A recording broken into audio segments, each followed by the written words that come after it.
अंधेरा है, सीमा के उस पार एक कमरा है।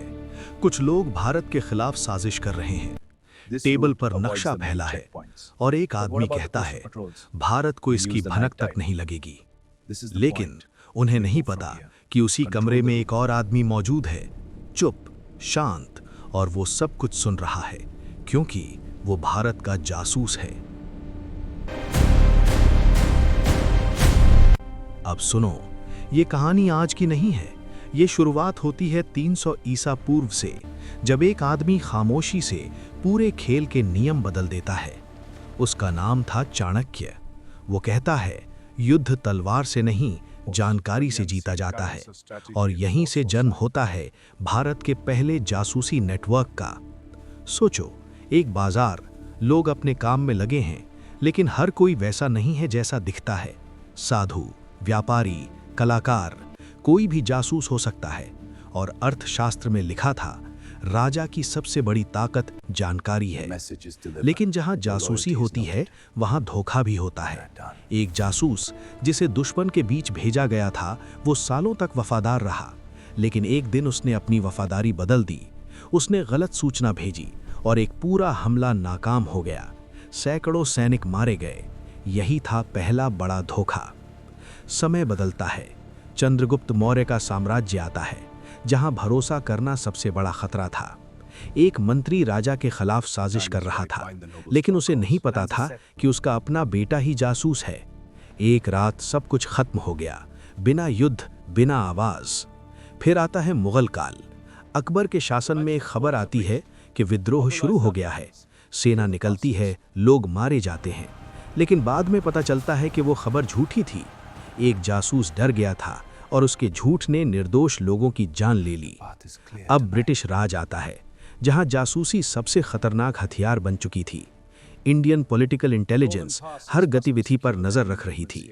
एक गुप्त मीटिंग जहां आज़ादी की योजना बन रही थी, लेकिन अचानक दरवाज़ा टूटता है, छापा पड़ता है, लोग पकड़े जाते हैं और आज तक कोई नहीं जानता कि गद्दार कौन था।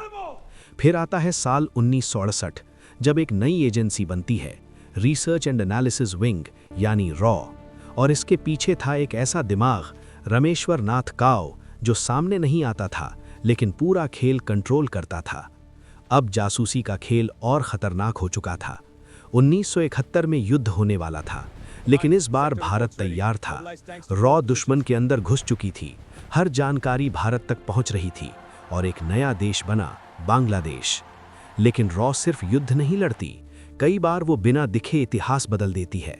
पाकिस्तान का कहूटा न्यूक्लियर प्रोग्राम दुनिया को नहीं पता था, लेकिन रॉ को था। वो हर गतिविधि पर नजर रख रही थी। 1975 में कोई युद्ध नहीं हुआ, कोई गोली नहीं चली, फिर भी सिक्किम भारत का हिस्सा बन गया। ये एक साइलेंट इंटेलिजेंस स्ट्रैटेजी का हिस्सा था। फिर श्रीलंका में जंगलों के बीच अंधेरे में रॉ ने घुसने की कोशिश की, लेकिन हर एजेंट वापस नहीं आया।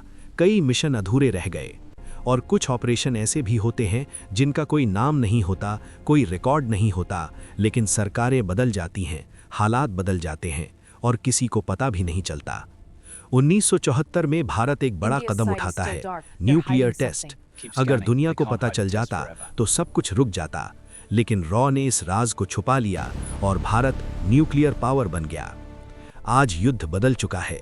अब गोलियों की जगह जानकारी चलती है, cyber spying, secret missions, invisible war. Raw आज भी परछाई की तरह काम कर रही है। इतिहास हमें एक बात सिखाता है, दुश्मन हमेशा सामने नहीं होता, कभी कभी वो हमारे बीच होता है। और सबसे खतरनाक हथियार बंदूक नहीं, जानकारी होती है।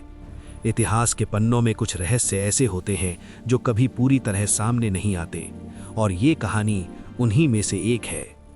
अगर आप भी ऐसे ही छुपे हुए सच, भारत के अनसुने रहस्य और इतिहास की अनकही कहानियां जानना चाहते हैं, तो अभी इसी वक्त दीपेंद्र देवांगन चैनल को लाइक, सब्सक्राइब और शेयर करें और बेल आइकन को दबाना बिल्कुल ना भूलें।